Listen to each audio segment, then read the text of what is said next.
Hi hello ಎಲ್ರಿಗೂ ನಮಸ್ಕಾರ. ಮತ್ತೆ ನನ್ನ ಚಾನಲ್ಗೆ ಸ್ವಾಗತ. ನನ್ನ ಹೆಸರು ವೀಕ್ಷಿತ. ನನ್ನ ಚಾನಲ್ ಹೆಸರು ಸಿಂಪ್ಲಿ ಬ್ಯೂಟಿಫುಲ್ ಕನ್ನಡ. ಇತ್ತೀಚೆಗೆ ತುಂಬ ಜನರಿಗೆ ಒಂದು ಸಾಮಾನ್ಯ ಸಮಸ್ಯೆ ಕಾಣಿಸುತ್ತಿದೆ.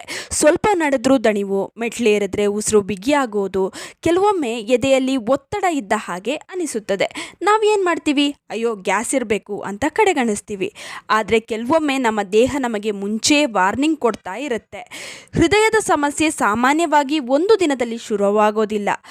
ನಾವು ದಿನವೂ ತಿನ್ನೋ ಆಹಾರ, ಒತ್ತಡ, ನಿದ್ರೆಯ ಕೊರತೆ ಇವೆಲ್ಲವೂ ನಿಧಾನವಾಗಿ ನಮ್ಮ ರಕ್ತನಾಳಗಳ ಮೇಲೆ ಪರಿಣಾಮವನ್ನು ಬೀರುತ್ತದೆ.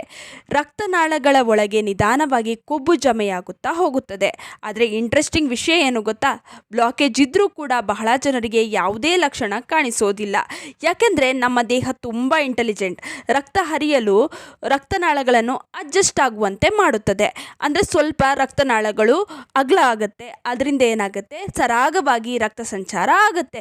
ಆದರೆ ಒಂದು ಹಂತದ ನಂತರ ಸಮಸ್ಯೆ ಶುರುವಾಗೋದು ಪ್ರಾರಂಭವಾಗುತ್ತದೆ. ಕೇವಲ ಕೊಲೆಸ್ಟ್ರಾಲ್ ಅಲ್ಲ, ಅಸಲಿ ಅಪಾಯ ಎಲ್ಲಿಂದ ಬರುತ್ತೆ ಗೊತ್ತಾ? ಕೇವಲ ಕೊಲೆಸ್ಟ್ರಾಲಿಂದ ಅಸಲಿ ಅಪಾಯ ಅಲ್ಲ, ದೇಹದೊಳಗಿನ ಉರಿಯೂತ ಅಂದರೆ ಇನ್ಫ್ಲಮೇಷನ್ ತುಂಬ ಡೇಂಜರಸ್. ಇದು stress, junk food, sugar, oil food, ಕಡಿಮೆ ನಿದ್ರೆ ಇವೆಲ್ಲ ದೇಹದೊಳಗೆ ಇನ್ಫ್ಲಮೇಷನನ್ನು ಹೆಚ್ಚಿಸುತ್ತದೆ. ಇದರಿಂದ ರಕ್ತನಾಳಗಳು ದುರ್ಬಲವಾಗುತ್ತದೆ. ಆಮೇಲೆ ಒಂದು ದಿನ ಸಡನ್ಲಿ ಬ್ಲಡ್ ಕ್ಲಾಟ್ ಆಗಿ ಹಾರ್ಟ್ ಅಟ್ಯಾಕ್ ಆಗಬಹುದು. ಹಾಗಿದ್ರೆ ದೇಹದಲ್ಲಿ ಇನ್ಫ್ಲಮೇಷನ್ನ ಕಡಿಮೆ ಮಾಡೋದಕ್ಕೆ ಏನು ಮಾಡಬೇಕು? ಒಂದು ಸಿಂಪಲ್ ಆಗಿರುವ ಮನೆಮದ್ದನ್ನ ತಿಳಿಸ್ಕೊಡ್ತೀನಿ ನೋಡಿ. ಅದೇ ಇಸಬ್ಗೋಲ್. ಇದು ಎಲ್ಲ ದಿನಸಿ ಅಂಗಡಿಗಳಲ್ಲಿ, ಮೆಡಿಕಲ್ ಸ್ಟೋರ್ಗಳಲ್ಲಿ, ಆನ್ಲೈನಲ್ಲಿ ಸುಲಭವಾಗಿ ಸಿಗುತ್ತೆ. ಇದನ್ನು ಒಂದು ಪರ್ಚೇಸ್ ಮಾಡಿಕೊಂಡು ಇಟ್ಕೊಳ್ಳಿ. ಇದು ಬಹಳ ಜನರಿಗೆ ಇದರಿಂದ ಮಲಬದ್ಧತೆಯನ್ನು ಸರಿ ಮಾಡ್ಕೊಳ್ಬಹುದು ಅಂತ ಗೊತ್ತು. ಇದು ಮಲಬದ್ಧತೆ ಅಂದರೆ ಕಾನ್ಸ್ಟಿಪೇಷನ್ಗೆ ತುಂಬಾ ಒಳ್ಳೆಯದು. ಆದರೆ ಇದು ಬಾಡಿ ಕ್ಲೀನ್ ಮಾಡೋದಕ್ಕೆ, ಹಾರ್ಟ್ ಹೆಲ್ತ್ ಇಂಪ್ರೂವ್ ಮಾಡೋದಕ್ಕೆ ಕೂಡ ಸಹಾಯ ಮಾಡುತ್ತದೆ. ಹೇಗೆ ಅಂದರೆ, ಇದು ಹೊಟ್ಟೆಯಲ್ಲಿ ಫೈಬರ್ ಜೆಲ್ ತರಹ ಕೆಲಸ ಮಾಡುತ್ತದೆ. ಇದು ಬ್ಯಾಡ್ ಕೊಲೆಸ್ಟ್ರಾಲನ್ನು ಕಡಿಮೆ ಮಾಡಲು ಸಹಾಯ ಮಾಡುತ್ತದೆ. ಇನ್ನೊಂದು ಮುಖ್ಯ ವಿಷಯ ಏನು ಗೊತ್ತಾ, ಇದು ಸ್ಲೋ ಆಗಿ ಶುಗರನ್ನು ಅಬ್ಸಾರ್ಬ್ ಆಗುವಂತೆ ಮಾಡುತ್ತದೆ. ಹಾಗಾಗಿ ಬ್ಲಡ್ ಸಡನ್ನಾಗಿ ತಿಕ್ಕಾಗೋದು ಕಡಿಮೆ ಆಗುತ್ತದೆ. ಮತ್ತು ಗಟ್ ಹೆಲ್ತನ್ನು ಇಂಪ್ರೂವ್ ಮಾಡುತ್ತದೆ.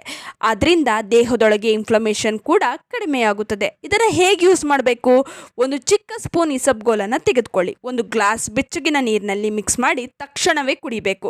ರಾತ್ರಿ ಊಟದ ನಂತರ ತೆಗೆದುಕೊಂಡ್ರೆ ಒಳ್ಳೆಯದು. ಆದ ನಂತರ ಸಾಕಷ್ಟು ನೀರನ್ನು ಕುಡಿಯೋದು ತುಂಬ ಮುಖ್ಯ. ಕೊನೆಯ ಒಂದು ಮಾತನ್ನು ಹೇಳ್ತೀನಿ ಕೇಳಿ. ಯಾವುದೇ ಒಂದು ರೆಮಿಡಿ ಮಾತ್ರ ಹೆಲ್ತನ್ನು ಸೇವ್ ಮಾಡೋದಿಲ್ಲ. Healthy food, life style changes, daily walking, good sleep, stress control ಇವೆಲ್ಲ ಟುಗೆದರ್ ಕೆಲಸ ಮಾಡಿದಾಗ ಮಾತ್ರ ಹೃದಯ ಆರೋಗ್ಯವಾಗಿರುತ್ತೆ. ನಮ್ಮ ದೇಹ ಯಾವಾಗಲೂ ಸಿಗ್ನಲ್ಸ್ನ ಕೊಡ್ತಿರುತ್ತೆ. ಅದನ್ನು ಇಗ್ನೋರ್ ಮಾಡಬೇಡಿ. ತಕ್ಷಣವೇ ಡಾಕ್ಟರ್ನ ಸಂಪರ್ಕ ಮಾಡಬೇಕು. ಇನ್ನು ಈ ಮನೆ ಮದ್ದನ್ನು ಪ್ರತಿದಿನ ಸೇವಿಸೋದ್ರಿಂದ ದೇಹದಲ್ಲಿ ಹಲವಾರು ಲಾಭಗಳನ್ನು ನೀವು ನೋಡ್ಬೋದು. ಮಲಬದ್ಧತೆ ನಿವಾರಣೆ ಆಗುತ್ತೆ. ತುಂಬಾ ಲಾಭಗಳಿವೆ. ಇದರ ಬಗ್ಗೆ ಆಲ್ರೆಡಿ ನಾನು ವಿಡಿಯೋನ ಮಾಡಿದ್ದೀನಿ. ನೀವು ನೋಡಿಲ್ಲ ಅಂದರೆ ಅದನ್ನು ಕೂಡ ತಪ್ಪದೇ ನೋಡಿ. ಇನ್ನು ಈ ವಿಡಿಯೋ ಇಷ್ಟವಾಗಿದ್ದರೆ ಲೈಕ್ ಮಾಡಿ, ಶೇರ್ ಮಾಡಿ. ನಿಮ್ಮ ಅನಿಸಿಕೆ ಅಭಿಪ್ರಾಯಗಳನ್ನು ಕಮೆಂಟ್ ಸೆಕ್ಷನಲ್ಲಿ ತಿಳಿಸೋದನ್ನ ಮರಿಬೇಡಿ. ನೀವಿನ್ನೂ ನಮ್ಮ ಚಾನಲನ್ನು ಸಬ್ಸ್ಕ್ರೈಬ್ ಮಾಡ್ಕೊಂಡಿಲ್ಲ ಅಂದರೆ ದಯವಿಟ್ಟು ನಮ್ಮ ಚಾನಲನ್ನು ಸಬ್ಸ್ಕ್ರೈಬ್ ಮಾಡ್ಕೊಳ್ಳಿ. ಹಾಗೆ ಪಕ್ಕದಲ್ಲೇ ಇರುವ ಬೆಲ್ ಬಟನನ್ನು ಕ್ಲಿಕ್ ಮಾಡಿ. ಧನ್ಯವಾದಗಳು.